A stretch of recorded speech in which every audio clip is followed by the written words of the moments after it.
Hello guys and welcome back to another Jacko Productions video. And today I will be reviewing and even ranking every live action Star Wars show.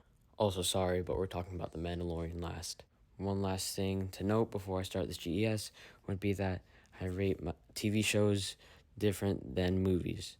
The rating system for TV shows can be seen as much harsher, as for something to be great for TV shows, it must be a 9.4 above, and for something to pass, it must be anywhere from 6.5 to 6.7 to pass.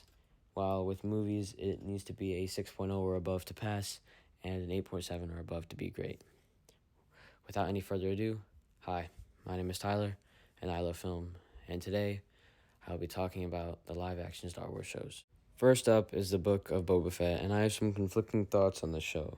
I both think it is not that great, but underrated when compared to the other Star Wars shows, and definitely overhated. I will say that I was underwhelmed by the character of Boba Fett in the show, as he's not as cool as he is in, well, the EU and previous Star Wars installments, but they did do justice to bring him back to life and adapted the comic storyline of him surviving the Starlight Pit very well. And I actually think all of the prequel stuff are the only good parts of the early episodes, the things that explain how Boba Fett survived and how he got to where he is now currently in the Star Wars timeline. I like his new repainted suit. I think some of the ideas presented in this show are compelling, and that the premise of the show is interesting. But where it falls flat is how nothing in the show really feels like it needs to happen, and it is surprisingly boring. I like how it attempts to explore how Boba Fett now rules the crime syndicate and the impacts of that on the galaxy and the significance of it, the crime syndicates in Star Wars, but nothing really happens and it all feels like filler just so the prequel stuff can catch up to the normal timeline so we can have Boba Fett's full story and just so we can get to the last two episodes. And yeah, let's talk about the last two episodes. The last two episodes, mainly episode 5, are straight up Mandalorian episodes. And they both happen to be, especially episode 5, better than the entire season 3 of The Mandalorian. But without these episodes, we wouldn't have gotten something as cool as the team up in episode 6, and it is necessary for the story of The Mandalorian for where they want to go next. But it also feels redundant with how they just brought Grogu back when the story was perfectly finished in The Mandalorian. And with that said, it makes one think that The Mandalorian could have just ended after season 2. It, of course, has more potential, but not immediate potential following the story that was set up. Well, actually, the only immediate story potential that The Mandalorian had, they completely dropped the ball with in the first episode of season 3. But we will get to that later. It definitely feels like The Mandalorian was brought in to make this show more exciting, and because they had too many ideas for season 3, that they had to take this out of the season and put it into this show. And I think it works with the structure of the show, but it contributes to the ruining of this as a Boba Fett show. Otherwise, the final episode, episode 6, is very entertaining, even though it doesn't really do much for the story or the character of Boba Fett, other than showcase his ability to be a leader, to be a warrior, and to fight against all odds, and how his kindness and fairness to random people throughout this entire series, showing that he is a good crime boss who wants to fix things, pays off in the end as he gains allies. And also, it's just entertaining and an action-packed episode. I really like the inclusion of Cad Bane, even though he sadly died, and I like how they use Mando and, of course, the Rain Corps. Overall, this series is not the greatest and can be boring, lazily written, and underwhelming at times, but is held together by the story of how Boba Fett became the Boba Fett that he is now, and held together by 2 or 3 strong episodes. Otherwise, there's plenty of meandering in the series, but it is still an entertaining watch. Though it did not need to happen, I think it is pretty okay for how it turned out. I give the show an 8.4 in TV ratings out of 10.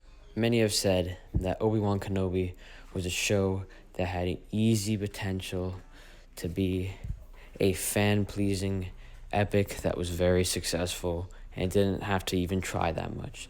And all it had to do was give us some entertaining and well done Vader and Kenobi action. I agree with this, but would like to go a little bit further. I think this show could have easily been a masterpiece with narrative pieces that are already there and some narrative pieces that are actually in the show, just the ball was dropped with them.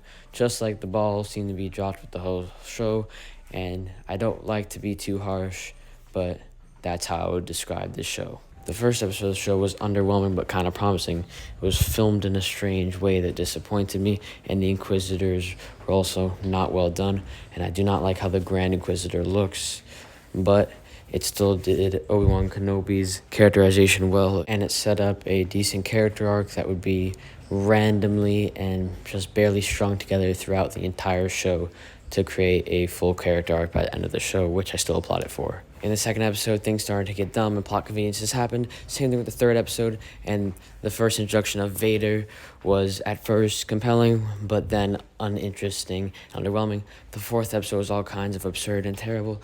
The fifth episode was more of the same. And the sixth episode, I like that many people cite as the one good episode because of all the Vader and Kenobi stuff, but I don't find it enough to save the show. And don't get me started on Reva. I don't really want to talk about her, so I will only talk about her here. She's not a good character. She pretty much ruins the entire show. There's a lot of dumb things with her. She's not written well or, no offense, performed well. I'm glad her spin-off show just got obliterated. Also, sadly, I've even done Vader and Kenobi faces off better in my own imagination. Overall, I like the Qui-Gon thing at the end of the show and hope that the second season, which they are possibly doing, does more stuff with that. Maybe redeems a Kenobi and Vader showdown in a dream and redeems the show by being better. Overall, this show just really isn't great, really boring, not well written, and not well directed, and I give the show a 7.1 out of 10. I was probably the only person anticipating Andor. I was hooked on the premise of a spy thriller in the Star Wars universe and was hooked with the information that this show was being made and created by the people who worked on the Bourne films. But when I saw the first footage for the show, I was skeptical.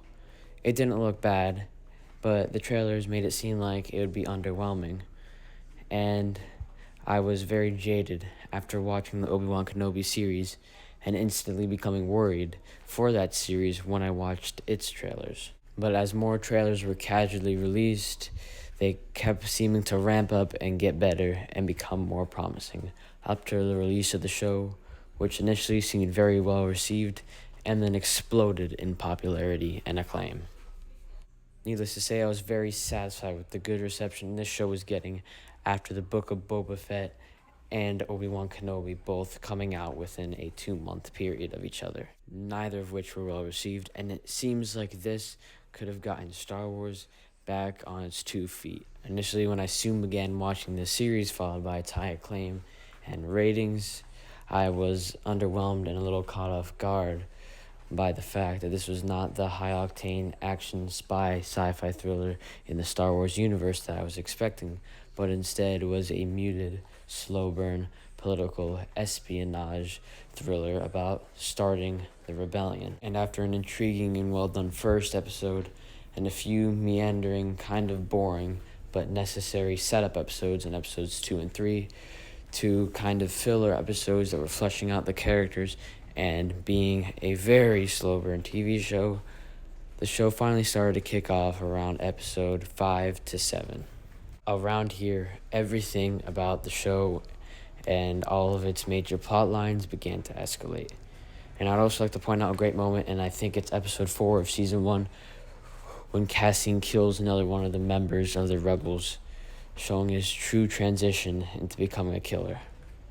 It was really well done, well acted, and it was placed great in the series, and everything about it was just well done. The series continued to escalate and really come into its own, and by episode 9 and the rest of the prison storyline, the show was in full gear.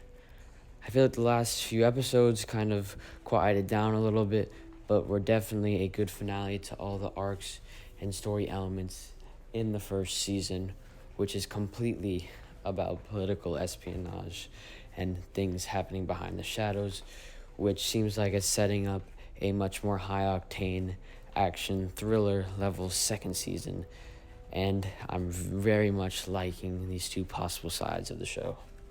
Overall, Andor is pretty much a great show and is a very well done piece of television and Star Wars media. But I do think it's a little overhyped and overrated. I don't think it is as great as everybody else says, or the best thing since the original Star Wars trilogy, or even the best Star Wars thing ever. But it is a bold new direction that very much embraces a different and vital side of what made Star Wars so unique and gave it its identity. And it really fleshes out this period of time in Star Wars, the Empire and the Rebellion, and the struggles of the people having to suffer under the two factions that are both starting to spark a fire of galactic warfare. Overall, this show has great characters, arcs, a great storyline, great moments, great themes that are portrayed in many different visual metaphors, and great world building. Overall, I give the show a solid 9 out of 10. And at last, this brings us to The Mandalorian, the one that started it all. And I think overall, the first season of this show is the best, and every single episode is for the most part on par with the last, and they are all great in their own way. Each episode is able to give you a new flavor and a new side to the story. Every part of The Mandalorian introduces something fresh and new in the first season, with a rotating cast of directors and characters that all do a great job with great performances and stories that flesh out this sector of the Star Wars universe. This all culminates in a satisfying final episode that takes parts from every single previous episode in the season to create a satisfying conclusion while introducing a new villain. Overall, this season is the most well-rounded, grounded, gritty, and character-focused of all of the seasons. It also isn't too ambitious, but doesn't need to be, and know what it is. It is the show at its most simple, at its most character-driven, and at its best. The Mandalorian Season 2 was not as great as Season 1, but at many points feels on par, especially now when looking back, and it still feels consistent with the Mandalorian show as a whole, and the changes that remain still fit the show as it is getting grander and less grounded and more fantastic. But that is a welcome change. I just don't think everything was done as well with the characters as in Season 1. But this season is very entertaining, and its episodes, I think, work better individually than in Season 1 and have an even greater and more unique identity going from episode to episode. I just don't think they work together so much as a season-long story. Each individual episode all has something great about it, and the final episode is a crowd pleaser, but also perfectly closes off Mando's character arc of opening up and taking care of the child of Grogu, saying goodbye to him. Overall, Season 2 is formulaic, Mandalorian fun, and with these two seasons, I give the show a 9.3, but it will go down, sadly, with Season 3. Season 3 is easily the weakest season of the show. I don't need to be a dead horse. All my criticisms would be basically mild versions of all the criticisms the entire internet has been throwing at this season. I would like to point out that Dave Filoni left as a major writer for this season to go work on the Ahsoka show, and each of these series has been helmed by a different person, except for The Mandalorian until this season, which has been mainly Jon Favreau. I'm not trying to blame it all on Jon Favreau. I'm just saying that this season feels like it just tried to hit a bunch of plot points and ideas that they had and crammed it all into one season without all of the Star Wars knowledge from Dave Filoni.